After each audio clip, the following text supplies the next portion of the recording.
get out of the room so I can heal her. I need everybody to leave the room.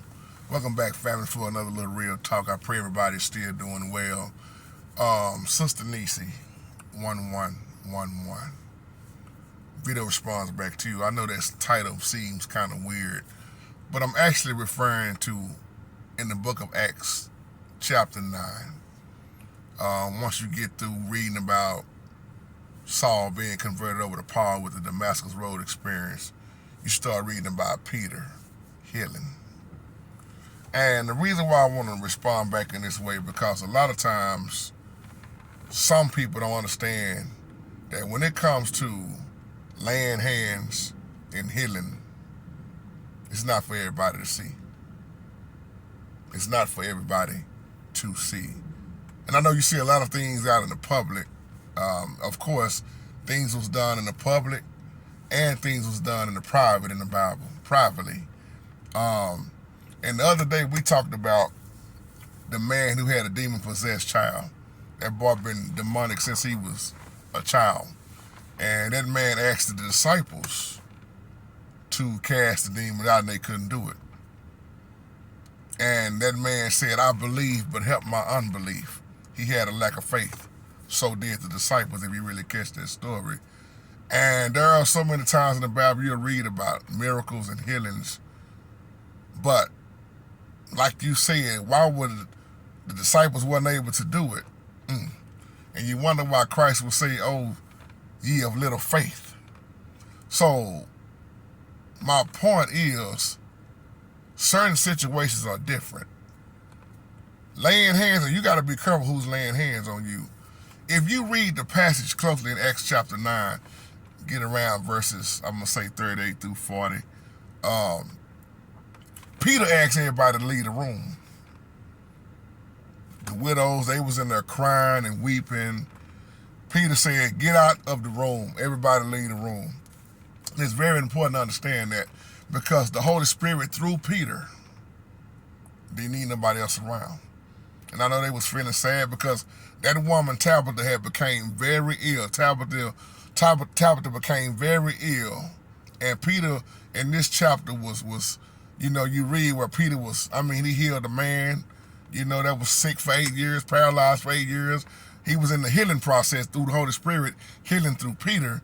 But when it came to this particular woman, Tabitha, her name in the Greek, I think is Dorcas, if I pronounce it right. But he once again, the Bible say he emptied the room. So it was just Peter, the Holy Spirit, and that woman Tabitha. And when the healing took place, once he called her name, you see the end of the story. So a lot of times, I'm just saying, some people don't get it. It's not for everybody to see.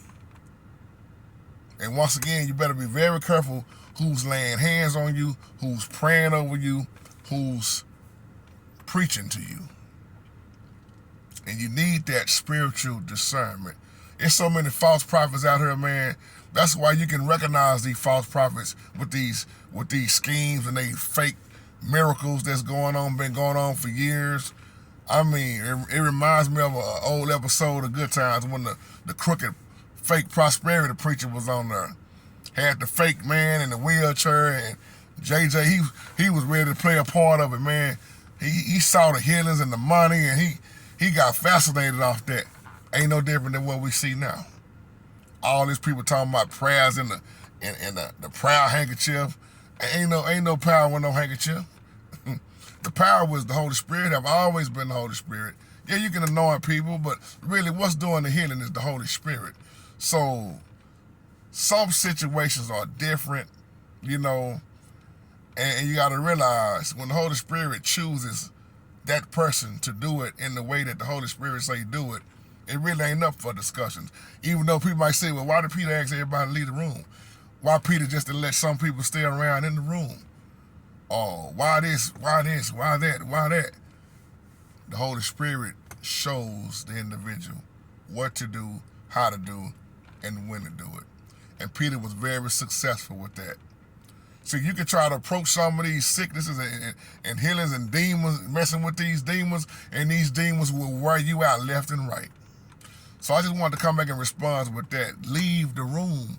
That's just, I don't know if that stuck out to anybody else like that to me, but the room was filled with people. Widows crying, and Peter asked everybody to exit the room, which let you know how serious it was. Because what I get out of that too is Peter didn't want no distractions.